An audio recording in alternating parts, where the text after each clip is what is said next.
एक बार एक बच्चे ने अपने पड़ोस में रहने वाली लड़की को उसके बॉयफ्रेंड के साथ किस करते हुए देख लिया। बच्चा बोला, मुझे भी किस करने दो, वरना मैं आपके मम्मी पापा को बता दूंगा। लड़की बोली, ले यार तू भी कर ले। बच्चा बहुत देर तक कोशिश करता रहा, पर हाइट कम होने के कारण किस नहीं कर पाया। अंत में बच्चा परेशान होकर बोला, भाड़ में जाए दुनियादारी, जो काम गलत है वो गलत है, मैं तो सबको बताऊंगा। बीवी से परेशान होके पति जैसे ही घर से बाहर निकला, बीवी बोली, कहाँ जा रहे हो? पति बोला, मरने जा रहा हूँ, सुसाइड कर लूँगा। बीवी बोली, कहीं भी जाओ लेकिन स्वेटर पहन के जाओ, बाहर बहुत ठंड है, बीमार हो गए तो तुम्हारी खैर नहीं। युधिष्ठिर ने एक सच्चाई बताई थी, मरना सभी को है लेकिन मरना कोई नहीं चाहता। आज परिस्थिति और भी गलत है, भोजन सभी को चाहिए लेकिन खेती करना कोई नहीं चाहता। पानी सभी को चाहिए, पानी बचाना और कुएं बनाना कोई नहीं चाहता। दूध सभी को चाहिए, गाय भैंस पालना कोई नहीं चाहता। छाया सभी को चाहिए, पेड़ लगाना और उसे जिंदा रखना कोई नहीं चाहता। माँ और पत्नी सभी को चाहिए और बेटी कोई नहीं चाहता। 3 आदमी, 2 अधेड़ और एक युवा किसी बियर बार में बियर पीने गए। जब वह पीने लगे तो एक आदमी बोला, लगता है बाहर बारिश हो रही है। गर्मा गर्म बहस के बाद यह तय हुआ कि उम्र में सबसे छोटा छतरी लेने के लिए घर जाए। लड़का गुर्राया, मेरे जाने पर तुम मेरी सारी बियर पी जाओगे। उसे इत्मीनान दिलाया गया कि नहीं पिएंगे, उसके हिस्से की ज्यों की त्यों रखी रहेगी। तब कहीं छोटे मियाँ छतरी लेने चले। रात गहराने लगी पर छोटे मियाँ नहीं लौटे। अंत में एक बोला, क्यों ना उन हजरत के हिस्से की भी पी ली जाए, अब तो वे आने से रहे। दूसरा बोला, मैं भी यही सोच रहा था, आओ पी ले। बार के एक कोने की छोटी सी खिड़की से तेज आवाज आई, अगर पियोगे तो मैं छतरी लेने नहीं जाऊंगा। प्रेमिका, जानू, हम लोग 3 साल से एक दूसरे से प्यार करते हैं, एक दूसरे को समझते हैं। अब तुम्हारा शादी के बारे में क्या ख्याल है? प्रेमी, दरअसल बात यह है कि मुझे गलत मत समझना, मुझे इस बारे में अपनी पत्नी से बात करनी पड़ेगी, तभी मैं कुछ जवाब दे पाऊंगा। प्रेमिका, क्या? तो तुम भी शादीशुदा हो? संता और बंता एक मेले में गए। वहाँ एक हेलीकॉप्टर आया हुआ था जो मेले का चक्कर लगवाने के 100 रुपये लेता था।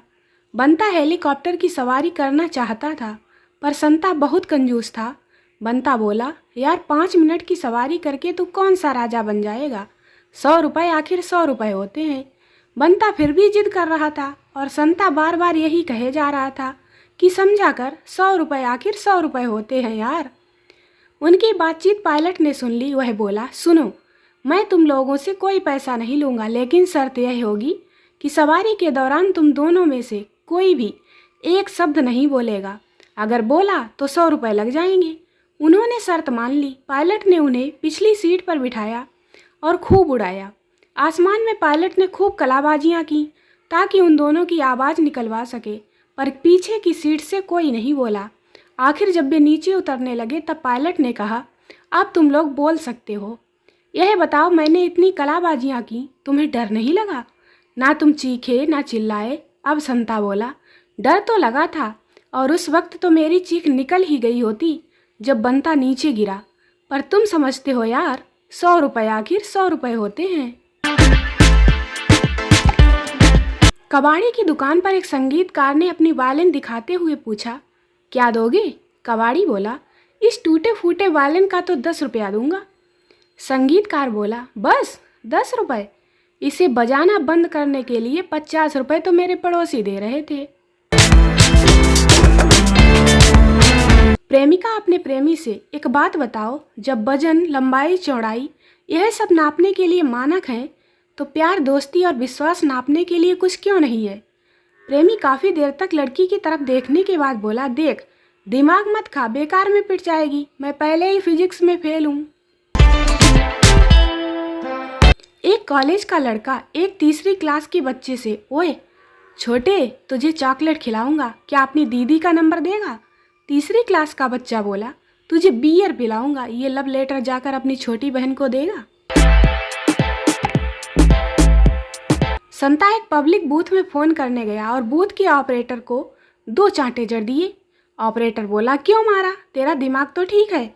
संता बोला, यहाँ लिखा तो है नंबर डायल करने से पहले 2 लगाएं। जब तुम किसी व्हाट्सएप फ्रेंड के घर पर जाओ और अगर उसकी पत्नी तुम्हें देखकर अपने कपड़े ठीक करने लगे, तब समझ लेना कि आपके सारे मैसेज भाभी जी ने भी पढ़े हुए हैं। चिंटू ने अपनी गर्लफ्रेंड को फ़ोन किया, हाय, तुमने इस वक्त क्या पहन रखा है? गर्लफ्रेंड, तुम्हें बस यही बातें करनी आती हैं?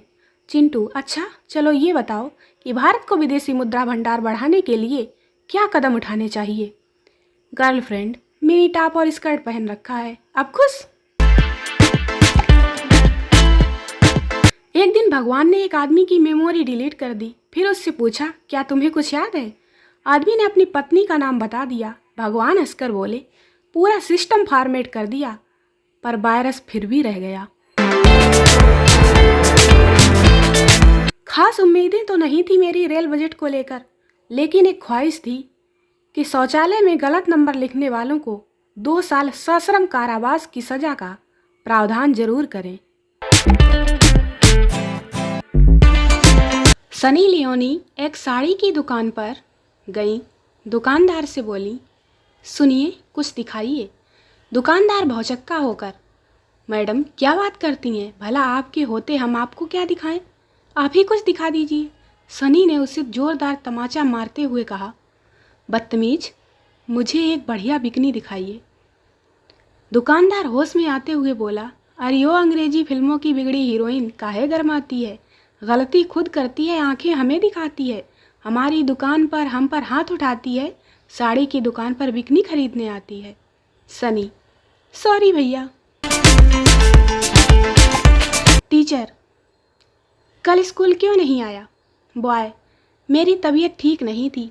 टीचर, अच्छा, तो कल डॉक्टर की दवाई वाली पर्ची लेकर आना। बॉय, मैं तो झाड़ फूंक करने वाले बाबा के पास गया था, उसने जो भभूत दी है वो लेकर आऊं?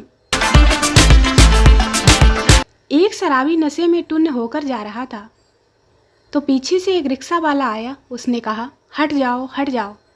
शराबी हट गया और साइड पर एक घर के दरवाजे के सहारे खड़ा हो गया। वहाँ उसे नींद आ गई। सुबह घर के मालिक ने दरवाज़ा खोला तो शराबी नीचे गिर गया और चिल्लाते हुए बोला, यार, इतना साइड तो दिया था, फिर भी टक्कर मार दी। दोस्तों, वीडियो को लाइक करें, शेयर करें, चैनल को सब्सक्राइब जरूर करें। मिलते हैं अगले वीडियो में, तब तक के लिए बाय बाय।